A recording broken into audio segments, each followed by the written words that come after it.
Golden lines for you کے تمام ناظرین کو میرا سلام۔ دوستو، میں امید کرتا ہوں کہ آپ سب خیریت سے ہوں گے۔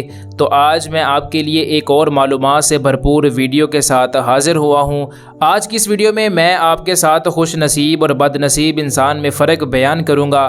اگر آپ بھی اس فرق کو جاننا چاہتے ہیں تو ہماری اس ویڈیو کو لاسٹ تک ضرور دیکھیے گا۔ تو آئیے بڑھتے ہیں اپنے آج کے ٹاپک کی جانب۔ دوستو، جیسے کہ آپ سب جانتے ہیں کہ حضرت علی رضی اللہ تعالی عنہ نبی کریم صلی اللہ علیہ وآلہ وسلم کے بہت ہی پیارے کزن ہونے کے ساتھ ساتھ ان کے داماد بھی تھے۔ دوستو، حضرت علی رضی اللہ تعالی عنہ نے بہت ساری ایسی باتیں بیان فرمائی ہیں جن پر اگر عمل کیا جائے تو ہماری زندگی سنور سکتی ہے۔ تو دوستو، ایک دفعہ کا ذکر ہے کہ حضرت علی رضی اللہ تعالی عنہ کے پاس ایک شخص حاضر ہوا اور ان سے پوچھنے لگا کہ اے علی رضی اللہ تعالی عنہ، خوش نصیب اور بد نصیب انسان میں کیا فرق ہے؟ حضرت علی رضی اللہ تعالی عنہ نے فرمایا کہ اللہ پاک نے خوش نصیب اور بد نصیب انسان میں فرق رکھا ہے۔ تو اس شخص نے پوچھا کہ کیسا فرق؟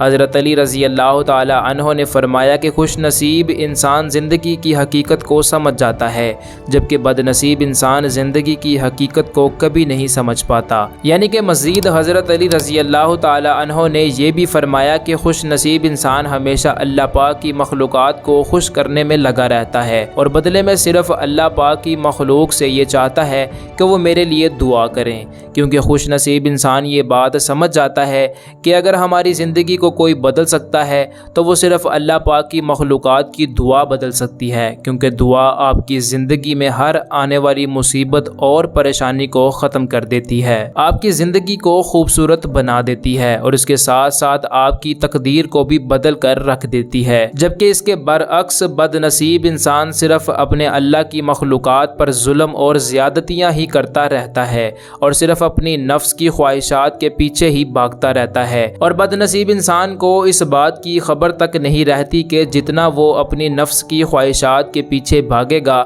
اتنا ہی وہ اپنی زندگی میں پیچھے رہ جائے گا اور اللہ پاک کی مخلوقات کی نظر میں بھی ایک بد نصیب انسان کہلایا جائے گا۔ تو دوستو، ہمیشہ اپنے رب کی مخلوقات کو خوش کرنے کی کوشش کیا کریں، کبھی کسی کے ساتھ زیادتی مت کریں اور اپنے رب سے ہمیشہ یہی دعا کیا کریں کہ وہ آپ کو اپنی خوش نصیب مخلوقات میں شامل کرے۔ تو ناظرین، مجھے امید ہے کہ ہماری آج کی ویڈیو بھی آپ کے لیے کافی حد تک معلومات سے بھرپور رہی ہوگی۔ اگر ویڈیو واقعی پسند آئی ہو تو لائک ضرور کریے گا اور ساتھ ہمارے چینل کو بھی سبسکرائب کرنا مت بھولیے گا، تاکہ میں آپ کے لیے اسی طرح کی اچھی اور معلوماتی ویڈیوز لاتا رہوں۔ اب اسی کے ساتھ مجھے دیں اجازت۔ اللہ حافظ۔